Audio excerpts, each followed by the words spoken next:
This episode is brought to you by Enterprise Mobility. From fleet management to flexible truck rentals to technology solutions, Enterprise Mobility helps businesses find the right mobility solutions so they can find new opportunities. Because if your business is on the road, they want to make sure it's on the road to success. Enterprise Mobility, moving you moves the world. Find your road at enterprisemobility.com.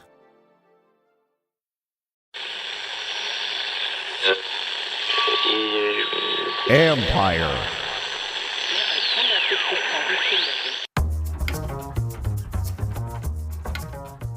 Hey babies, hey babies, hey babies, hey babies. Hi everyone. No YouTube today because I'm sitting in a place I don't want you to see. So that'll be back tomorrow. What's up, Callow? How are you? I'm all right. It all starts today. It all starts this afternoon. What all starts this afternoon? The NCAA tournament? Yeah. Oh, I didn't know you were that big a fan of it. It's still a good sports day, whether you're the next 2 days are honestly the best two sports days, really. Yeah, like I'm not the biggest college fan, but I do love games going off every half an hour. So I'm all right with it. Yeah, do you have work today? Or are you off? Yeah, no, I have work. Oh man. We don't air those games. No, we don't air those games. Yeah, I'm lying. Shows you what I know. I'm not even paying attention anymore. Who has the rights to the NCAA tournament games? I don't even know anymore. The other guys. The other guys. Okay, cool. So I will say this is the time of the year where I'm like, hey, Commanders, if you want to break some crazy news, so I'm the only one live, let's go ahead and do that. That's where true. I land. That's true. And because of phone technology, people could stream right in immediately and go, oh, look at that. What do you know? Correct. The news that they gave us yesterday was they reworked the deal of Deebo Samuel. So they haven't announced this yet, but assuming that the reporting is correct, and I assume Adam Schefter knows what the reporting is, I didn't realize that there was a dummy year on Deebo's deal when they acquired him. So the cap room charge was going to be different next year for them. And they had what would have been an extremely affordable deal, but it sounds like they've done an accounting job here and decided to guarantee all the money for this 1 year, but interestingly did not extend out beyond this year. So he's getting all the money that he was due, but all that's really changed here, and this is why it benefits him just to guarantee all of it, sounds like the only thing the real benefit for the team, it's a win-win for both sides. It's still a 1 year prove-it deal to them, even though I don't know how much he has to prove, but I think he has to prove he has what he has left in the tank of what he had in San Francisco to extend out. My assumption is that's their goal, to extend out with him. But all this does is remove what would have been, if it doesn't go well, a dead cap charge into next year. So this is a show me year with no ramifications on the 2026 cap. So that's all feels like happened here. And I guess, I don't know, I'm mildly surprised they didn't extend him out now, but I guess the tacit understanding is we're going to give you all your money up front. We're going to guarantee all of it. We hope that you're going to be the guy that we knew a few years ago. And if you are, we'll be talking about 2026 and beyond. But he's coming in here playing on a 1 year deal. Yeah. And I think this one was more like, hey, we have the cap room. Let's get rid of this dummy deal. And it's a show me to him to go, hey, we don't really want to extend you out until we see how you fit in this offense. But we are going to, good faith, give you the money up front here. And you and I both know what happens if you have a really good season. You either sign on with us for another extension, or someone else is going to sign you for a bunch of money too. So I do feel like this was just a good faith negotiation here, and they have the cap room to spare to give them the money to save it for next year. I'm always all about that. Anytime you can move the money up when you can. I mean, frankly, like in this day, if you look at the free agent class of receivers, like Stephon Diggs is visiting New England today, he hasn't been signed by anybody yet. Yeah. There has been a correction on them. Not the really, really good ones, but like the middle class of the receivers, there's a glut of them that are suddenly all out there. And maybe they're looking at the market and they're saying this. And I mean, like, I don't think this is the plan, but they're going, we're a lot better with him for this year. Would you give up a 5th round pick if it made you better? And even if it means you don't have him beyond this season. And I think that that's kind of the bet they're taking here. That if it doesn't totally work out with him, or they don't feel like they want to extend him, but he obviously makes them better for 1 year. Was that worth a 5th round pick? And I think that's the question they're kind of asking themselves. I think this is a symbol of, by doing this deal this way, this is a symbol of they think they can win right now. Not that that's any surprise to anybody with the things that they've done, but they think that they can. And they're not overly worried about 2026. They're just going, he makes us better. We know he makes us a lot better. If we have to eat a 5th round pick this year, we have to eat a 5th round pick this year, but it allows us to take a run with this guy. And if it works out, we'll extend him, but if it doesn't, then, all's well that ends well. We took a shot with him and we'll move on. Yeah. I mean, what I will say that's a little dicey here, with this, like I agree with what you're saying is, pretty much what I was saying too, is that if he performs, we all know he's going to get paid, whether it's by this team or someone else, especially being like a straight up free agent next year. The one thing that I will say is just the slightest bit dicey, and the offseason is not over with by any means, is you don't want him and Terry McLaurin going into the season as the only guys that are under contract for this season, right? That they both will need new deals next year. Let's not have a repeat of Ron Rivera, where he went into the last season with all these free agents of guys that didn't have contracts ready to go. And then all of a sudden in that second half of the season, it went more disastrous than it, probably should have, because guys just started playing for themselves. And you and I sniffed that out in the summer when that was happening. So I will say that, like, I would hope off of this, maybe they're starting to talk with Terry McLaurin, and that hopefully you get him under contract. And then all of a sudden you're not dealing with the scenario where you have to re-sign both of them at the same time. And they're both, on the wrong side of 30, essentially. I feel like McLaurin's going to get extended now. I hope so. And I think it's going to alter the cap space again as they move forward into what will be a second and third wave of free agency. What exactly that means that they're going to go acquire out there, I don't really know. Obviously, there's still big fish that we can talk about that are possible, because there is no deal done for Trey Hendrickson, which I'll get to in a second. But my assumption is that I agree with you. I don't think you want to have your two best receivers both playing for contracts at the same time.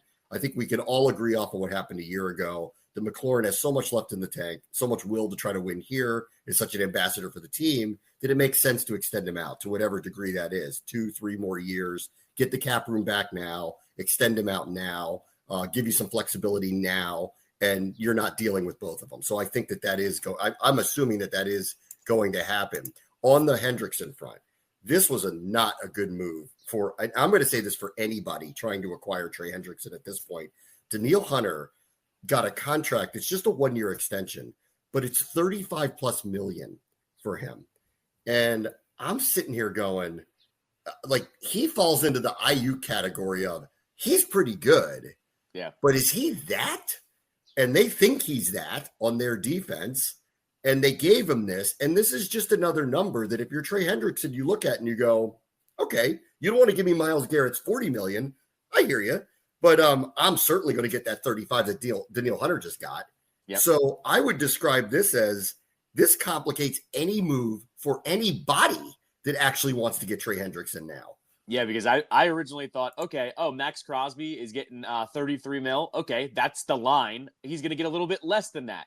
Well, literally in 10 days' time, it's now taken everyone else to lose their minds and pay up a little bit more. He's going to get paid more than Max Crosby now, which is that's insane. And for a guy, same thing, that's over 30 years old, that Hendrickson too, I would also put in that next tier down. He's very, very good, but he is not Myles Garrett or Max Crosby either. And he's a little bit older. So yeah, this does complicate things. And I wonder what Hendrickson's people now, what they want him to get paid as well. I'm just curious. It's another example of when you have really good players, you need to get in front of their contracts before they hit situations like this. Otherwise, you run into situations like this. I don't know what the Bengals are going to do, but I think if they were going to give him 30 plus million for a few more years, I think they would have done it by now. Every day it's getting more and more complicated. And at this point, I think that this one, honestly, that number makes me uncomfortable at this point.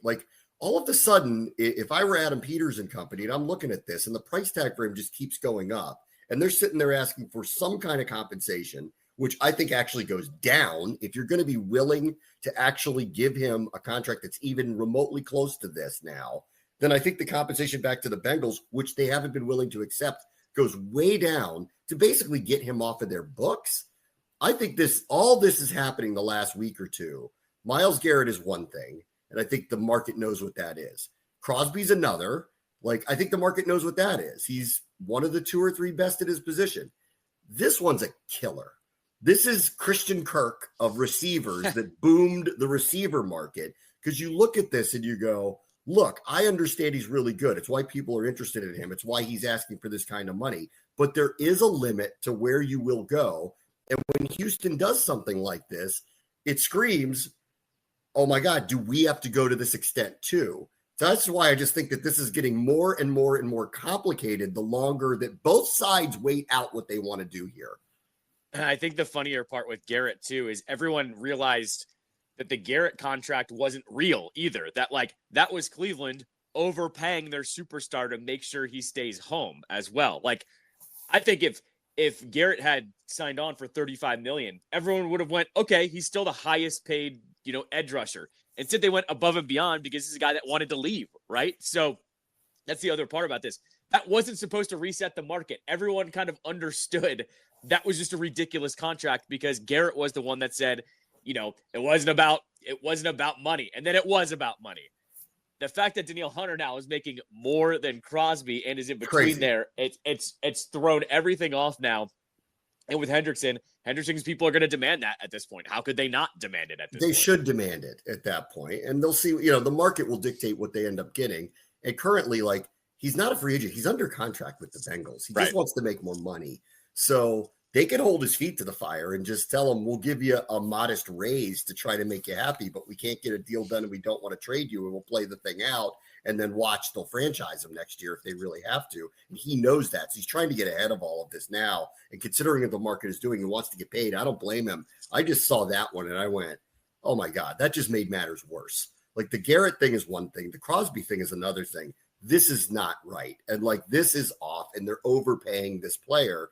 And it hurts everybody. Granted, it's just for 1 year. It's not like they gave him that over a long period of time, but still, that's the 1 year number. And if I'm Trey Hendrickson and his people, that's what I want now. Like, okay, you don't want to give me $40 million a year like Garrett got? Fine. I'll settle for what he got. And that's still way above, 10 to 20% above what anyone was saying he was going to get 2 weeks ago. Right. So this is why they've got to do something about this. I don't know if you saw this too. Did you see what the Bengals social media team put out? The video they put out of all the talking heads saying the Bengals don't know how to get deals done and won't get anything done. And they're didn't say cheap, but we're insinuating cheap. And then put out, it was I'm going to troll all of you. Pat McAfee, Greenberg's in it, Shannon Sharp, a couple others, major talking heads, where they're trying to troll them that the Bengals did sign their guys. Of which I watched this and I'm they showed them criticizing them and then doing the reaction of, oh, wow, they signed both of them to try to troll them. And I'm sitting there going, guys, the joke's on you. You guys were essentially browbeaten into doing this by your quarterback. You wouldn't have done it on your own. We all know that. We know that you didn't want to do these things. You waited them out forever. You're paying them more than you would have had you gotten in front of either one of them. I don't know who you think you're trolling by putting that out, but the joke's on you guys, because you know what everyone's saying today? You waited too long. You paid too much. You kowtowed to your quarterback. One side of the ball is really good, and the other one's going to suck because of it. And that's what everyone's saying about you now. Yeah, I didn't see that video, but that's a weird thing to lean into, especially when you put yourself in the Higgins situation. You had to franchise him last year, and you franchised him again this year. You were almost about to play it out again with him. And as you and I have been talking about for over a year with a lot of these teams, had you just gotten it done last year, it would have been cheaper on the other side.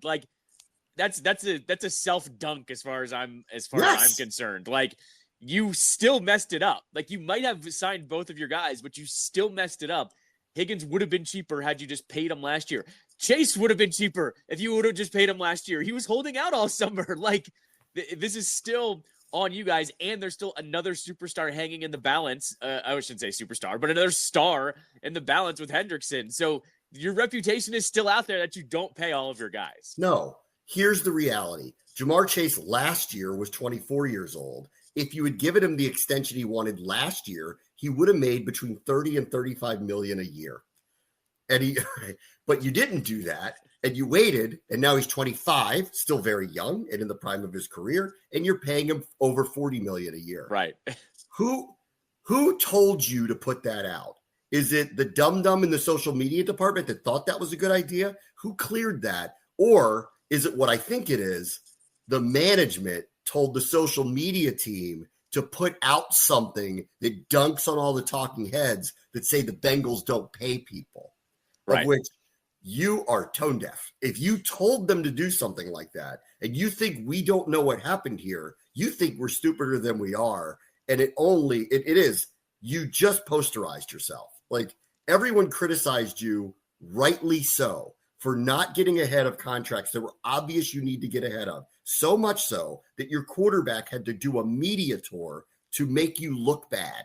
And then eventually it still took you forever to come around to getting deals done with them. And they had you by the balls by the time that they had you, because Burrow's screaming to do it. The media is telling everybody you're cheap, and you ended up overpaying. Like, sorry, guys, I don't buy it. It's also like, it's not really the talking heads dunking on you. You are known for never paying anybody and being a cheap organization, like, forever. Like, I say it all the time. Doc Walker used to tell me how cheap Cincinnati was when he played for them, and that it's never changed going all the way up until now. I always, like, you've gotten to the point where I've said it so many times. The one thing that always irked me about them is when they signed Joe Burrow, they say to Schefter, well, we signed Joe Burrow because business is booming. Yeah, no bleep, Sherlock, because you have a franchise quarterback. You don't have to say it, though, that your profits are at a sky high because of your quarterback. Like, it's just, you're the ones that have telegraphed that it's all about the money to you guys. And I'm not saying, like, for most NFL teams, that, of course, is the point, is the money. But for them, they've been so notoriously cheap and so notoriously about the money. Don't tell me that, oh, we finally signed our stars, we're going to dunk on you guys now. No, that's not how this works. You don't outrun your history with two signings, essentially. No, you don't. You got to see this video, because it's like, you think you're laughing at us, and you're just laughing at yourself, really, is all you're doing.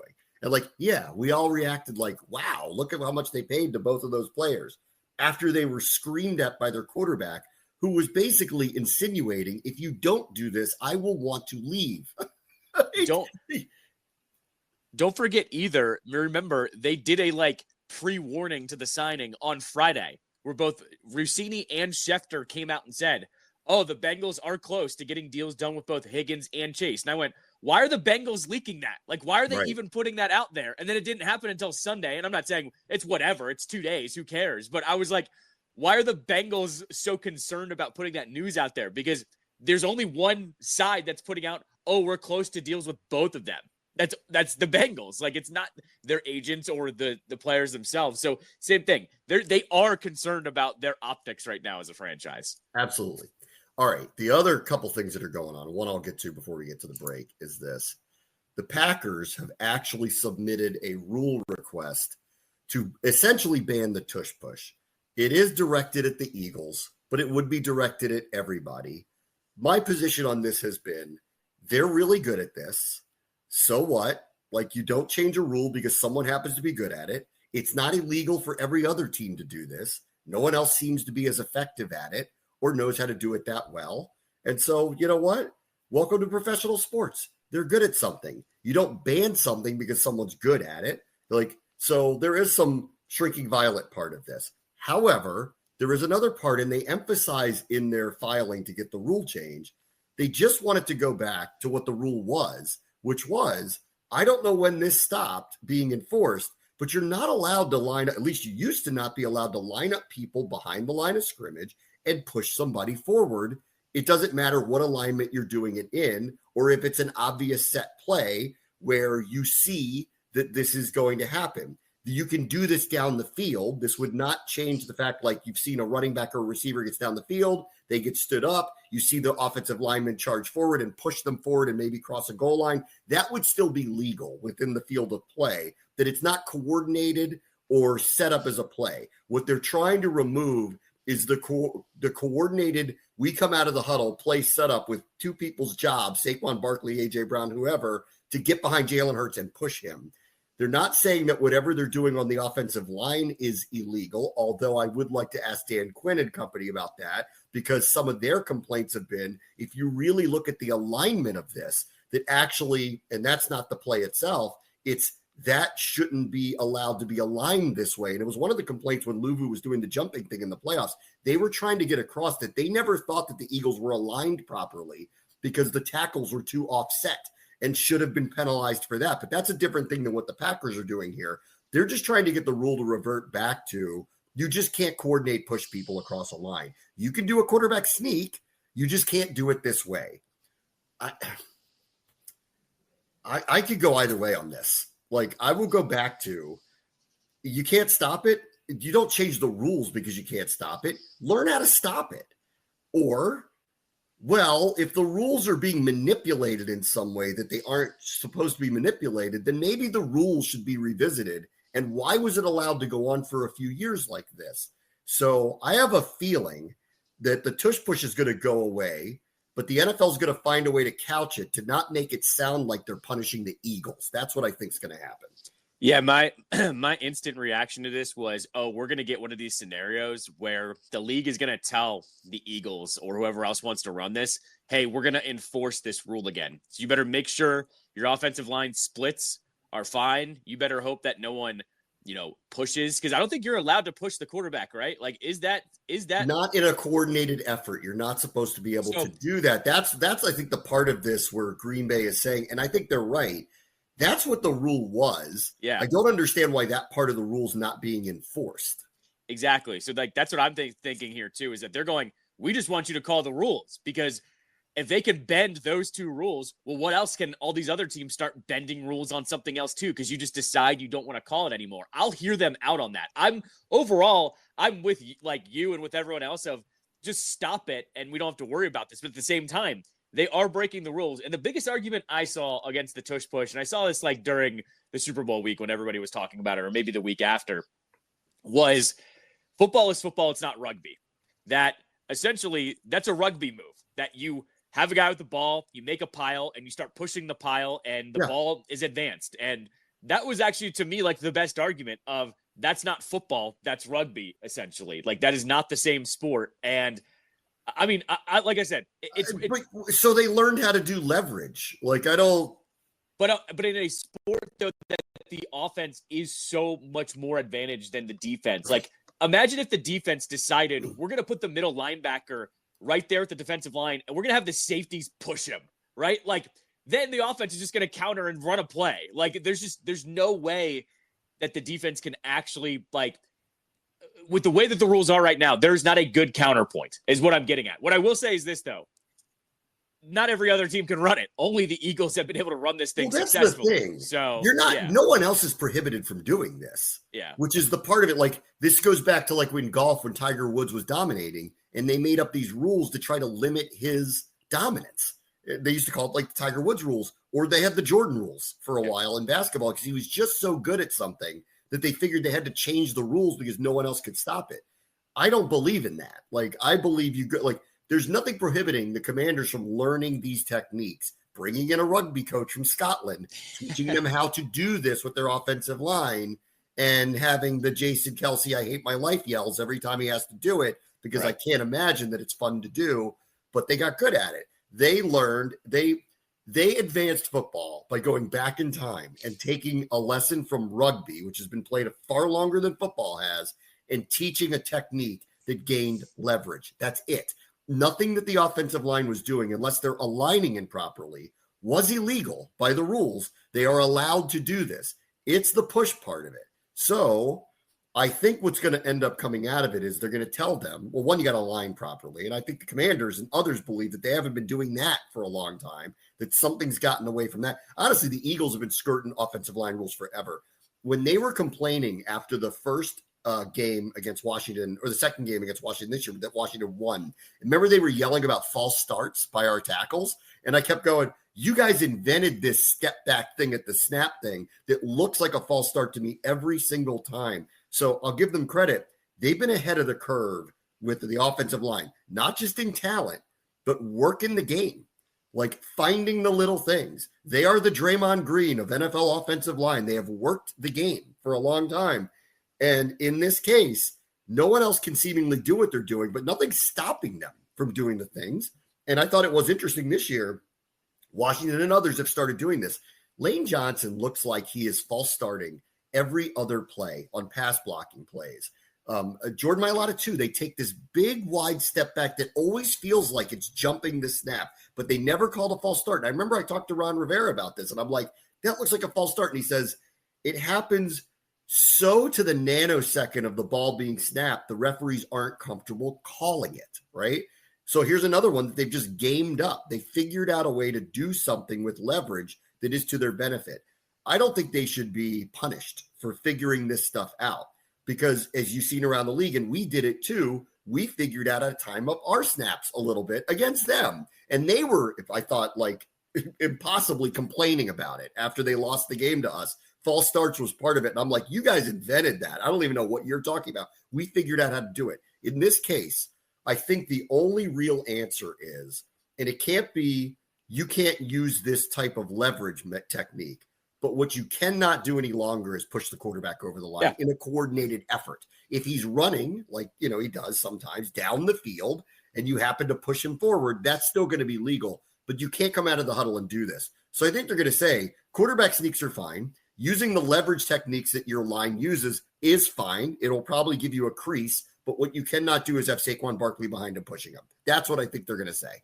Yeah, I mean, that's what I basically landed on, was this shouldn't be a part of the game, essentially, because I think you're also going to start getting into some weird precedent. What's going to stop somebody from lining up their 6 offensive linemen in the backfield and then pushing the quarterback, right? Like this is where I think the slope starts to happen. Well, in that case, you have to have a certain amount of people on the line of scrimmage. You cannot avoid having a certain amount of people on the line of scrimmage. So there are rules that affect that. No, I know, but like it wouldn't stop someone from still putting a offensive tackle in the backfield. Like that's right. That's a legal formation.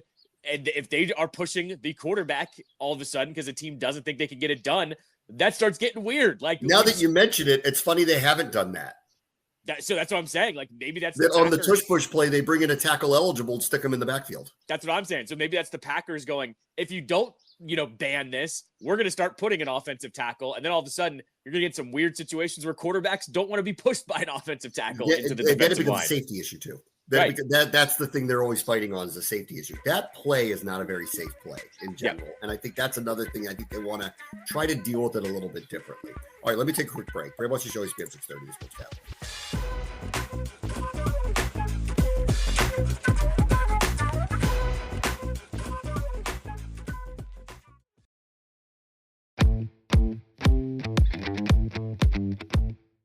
All right, welcome back. This rule change, for one, I thought it was interesting who brought it up, but this time has come for this. We were railing against this last year. The Lions have proposed to the NFL to change the postseason seeding. They think it should go by record, that if you win your division, you're in, but it doesn't mean you get a home game. It doesn't mean you're a higher seed. And a team that went 14-3 like the Vikings last year should have been the 2 seed, not the 5 seed. And they might have lost anyway, but they had a season where they deserved a home game, essentially stating, and in this division, it's possible it's going to happen again. We were talking about the NFC North yesterday, how loaded up all 4 teams are this year, that the 2 best teams could come out of that division again. One's going to be a big winner, the 1 seed. One's going to be a big loser on the road in general for the entire playoffs. I don't think it should come down to that. I was talking about this a lot at the end of the year too. I didn't think it was right. I mean, Washington won 12 games and was the 6th. Like, they had a better record than Tampa Bay did. It was ridiculous that they were playing them on the road. So I agree with this, and I hope it's a change that everybody's willing to agree to. I still think if you win your division, you're in, but I don't think it guarantees you a higher seed than the wild card teams just because you played in a weaker division or you had a weaker record. I think it should go by record, and period, that's it. I disagree. I think division wins should give you a home game. These division titles should mean a little bit more than just, oh, you're into the playoffs. What I will say is I think there's something they could do kind of like in between here. And because here's what's actually going to happen, I think. If they go to this ruling people are going to go, oh, so divisions don't really matter. Well, then why do we need divisions anymore, right? Like, I think it's a slippery slope to basically start rotating everybody, because if it doesn't get you a home game and it's just about making the playoffs, then all of a sudden, what's the point of having divisional games at this point? Just start rotating the opponents every single year. What I will say is this, is I think there should be special circumstances, but it's not going to be cookie cutter and it's not going to be easy to do. I think like a year like last year, right? You look at it, who did the Vikings lose to in the first round again? Who did they play? The Rams. So what I think you could do is you could do this by the seeding. Like, hey, if you have a better record and maybe you played the team and beat them, then we'll flip the game for you. But it has to be a specific set of scenarios that lets you flip the game over. I think if you remember how many more games than the Rams they won, but it was either 4 or 5. Right. But they won a third more games than that team did. Sure. And played them on the road. Like, that doesn't make any sense to me. Right. But like in the scenario that I'm talking about, and like I said, it's not an exact science because the Rams did win their division. So you'd be taking their home game away. But like, let's use the Commanders Bucks as an example. Bucks didn't win, had 2 less wins than the Commanders, right? But they did beat the Commanders in the regular season. In that case, the Commanders don't get to like redo the home and away thing. So like, I think you just have to leave it by chance. Like the seeding last year would have been, if we went by this, Detroit would have been the 1 seed, Minnesota would have been the 2, Philadelphia would have been the 3, and Washington would have been the 4. Right. That's what it would have been.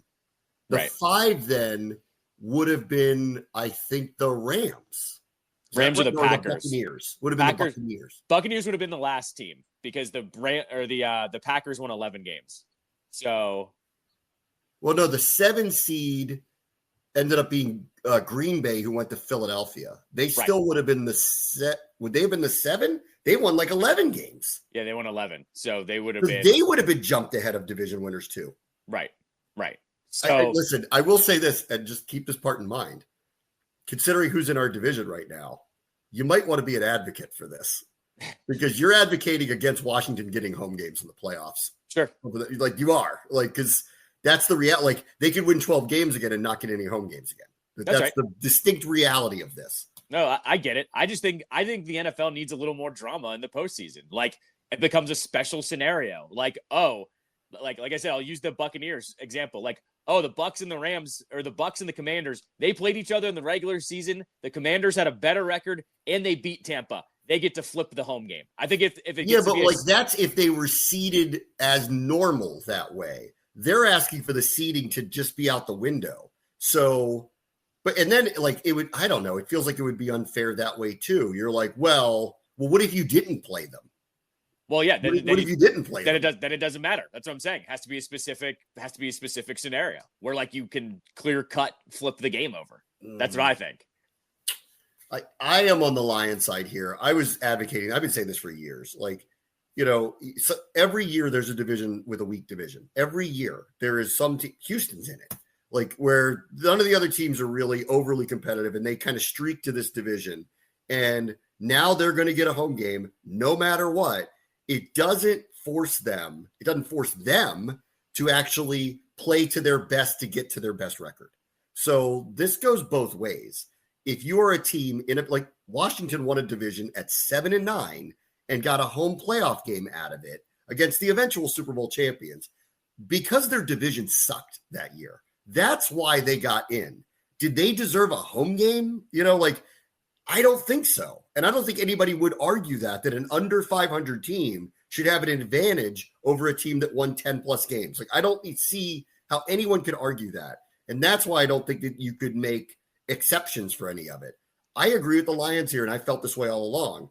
I think that if you win your division, you're in no matter what, because in this case, like, there are possibilities that there are in the case like Washington, a 7-9 team that year wouldn't have qualified for the playoffs if you change the seedings overall. But we're still saying if you win your division, you're in no matter what, up year, down year, whatever it may be. I agree with the Lions, and I think this is overdue. It goes by record. You win your division, you're in no matter what.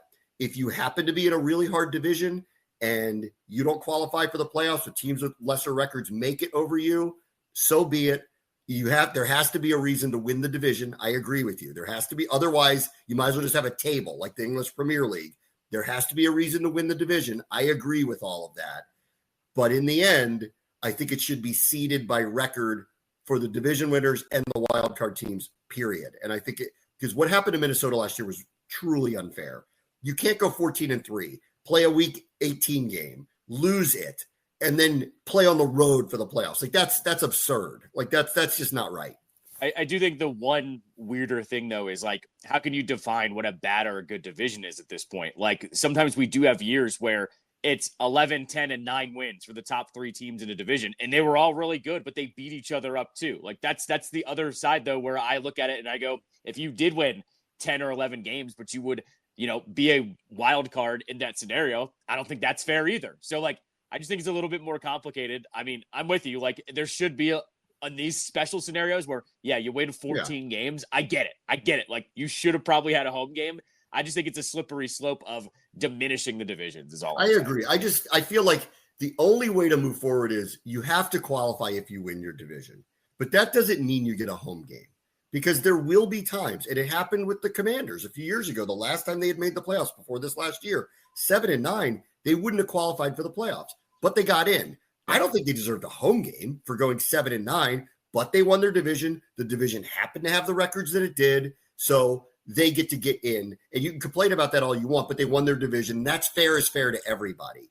But they shouldn't have got a home game. They shouldn't have been seeded above teams that have way better records than them. And that's where I just feel like that would be the only fair outcome here. And it doesn't diminish. You still do want to win your division. You have to ensure that you're going to get in. If you win your division, it will ensure that you get in. In the case of teams like Detroit and Minnesota, like when you have a situation like that, what might happen at the end of the year is they might not take the regular season game as seriously as they did because they know they're both in and they're kind of locked into their seeds. But that's happening anyway across the league. Division winners who are locked in rest their guys too. Yeah. So I don't think there's any way around any of that part of it. That's true. No, I'd agree with you on that. I just think same thing.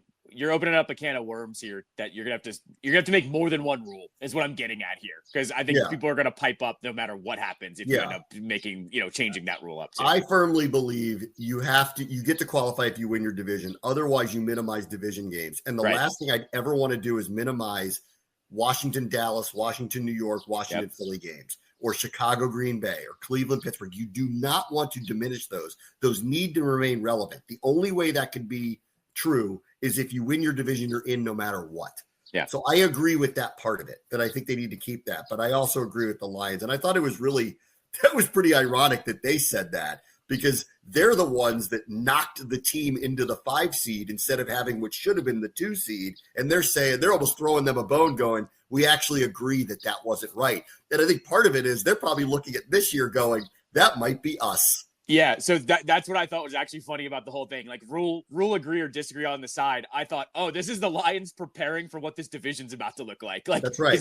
They know they can have a very successful season and win 13, 14 games, be the second best team, and then all of a sudden they're the 5th seed. So that's right. I did find that funny that's Dan Campbell and company going, we don't want to be on the other side of this because we could be on the other side of this as soon as next year. What if we just win 12 this year and that's not enough for our division?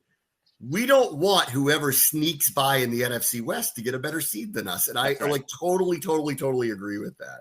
All right. One other thing before we take a break. Did you read this front office sports piece on Aaron Rodgers?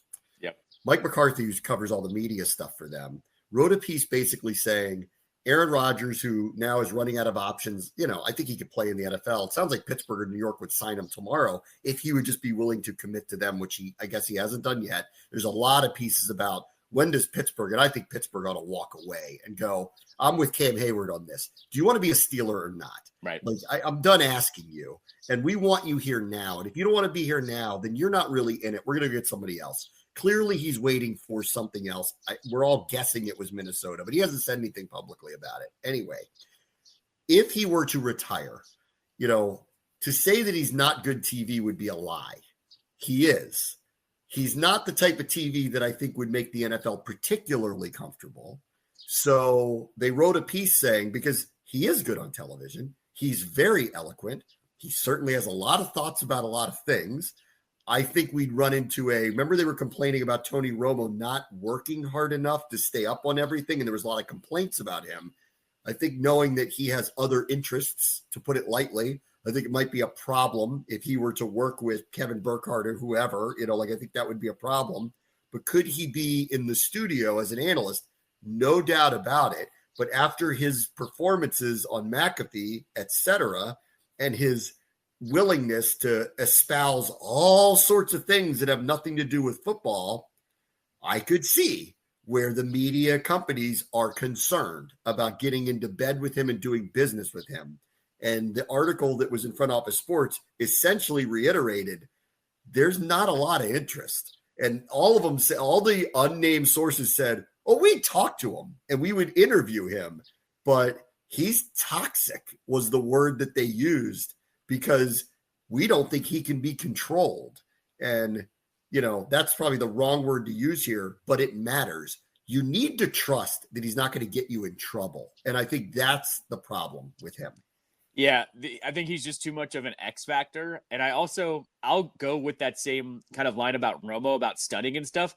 How well does Aaron know the league at this point? Because that's a question that I have. And maybe he does know a lot more than I think, or that he leads on. But I think he could be in a yurt in Cambodia right now. You don't know. That's right. So I think their concern is is he going to keep up with this when he gets out of the league? And I think that's a legitimate question. And in a league where you have guys lining up, tenfold to get these jobs, I just think this is all the other stations going, I'd rather go with this guy or this guy over him because he's just too much of a wild card. I'm good. I don't want to deal with that. I think that's where they've landed. And then I'm thinking about it and I'm like, well, could he go to a more alternative place like Barstool? I don't think so, actually. I don't think so. He doesn't actually even fit with what they do. They don't want all of this astrological stuff. It'd be funny as an interview here and there, but they don't want him hosting a show about that stuff. They want the football talk too. So I don't know, would he get a job? Yes. Would he be a game analyst? I doubt it, actually, because I don't think they would trust him in that situation on something as high profile. Would someone like Fox go, what the hell? Sign him, put him on FS1. Let's see if we get some viewership out of it. Maybe. The other factor here too is, even on McAfee, when he opens up, he still sounds kind of boring. So yeah, that's the other thing too. How this goes as well. There's something about his tone as well that I don't think probably networks are in love with. Brady, if I told you that somebody was calling the game and you go with Brady, during the Super Bowl, that doesn't sound like Brady. His voice sounds completely different than when he's talking with the media or doing a media hit, essentially, right? He has a different tone. Same thing with Romo. He sounds different than when he was speaking with the media or doing interviews. Rodgers, quote unquote, opens up with McAfee and he sounds just like he's doing a press conference too. Yeah. He doesn't have that kind of range too that you kind of need a little bit to get that excitement up to actually call games too. Yeah, I agree. And you know what? No one asked him either. He probably doesn't even want to do it. That's true. Yeah. He probably doesn't. All right, we'll be right back. Very much enjoy being 630 Sports Capital.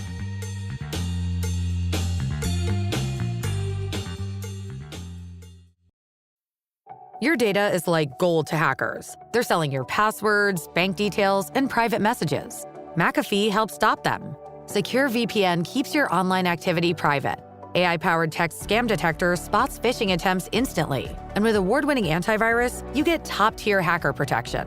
Plus, you'll get up to $2 million in identity theft coverage, all for just $39.99 for your first year.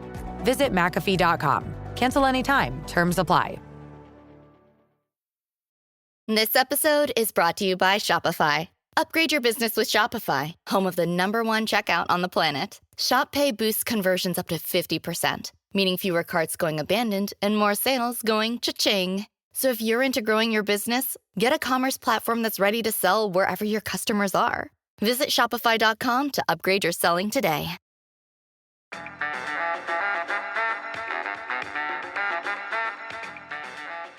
right, welcome back. What a sad ending for American University last night in the first four. Finally got to the NCAA tournament, first time in over a decade, only fourth time ever. This was hopefully going to be their first ever postseason win in the NCAA tournament. They've never had one before. In fact, they hadn't won any postseason game since they were a D2 team in the late 50s and early 60s. And I felt like it might happen here against Mount St. Mary's. And then their best player got hurt 2 minutes into the game, tried to play, got hurt again and couldn't, and it was over from there. So that is a punishment that is undeserving of anybody in any program in any team. But I feel for Matt Rogers, who came back for a 5th year to do this. Dwayne Simpkins in his 2nd year had an outstanding season, and unfortunately just went the wrong way for them. Sports can be heartbreaking sometimes. It really was last night. Yeah, that was a tough clip to watch of him going down again and everyone just being like, come on, like not like this, essentially. No, it was a sad ending, but at the same time, you were getting ready to play Duke anyway. So like it would have just been one win and then you're done anyway. That's right. So, I mean, making it there was an accomplishment. It was. All right. Since we're taping this before it tips off today for the NCAA tournament, I'll give you my Final Four. I don't want to go through the whole thing. I got Auburn winning the whole thing. I know I'm not going out on a limb, but I got Auburn.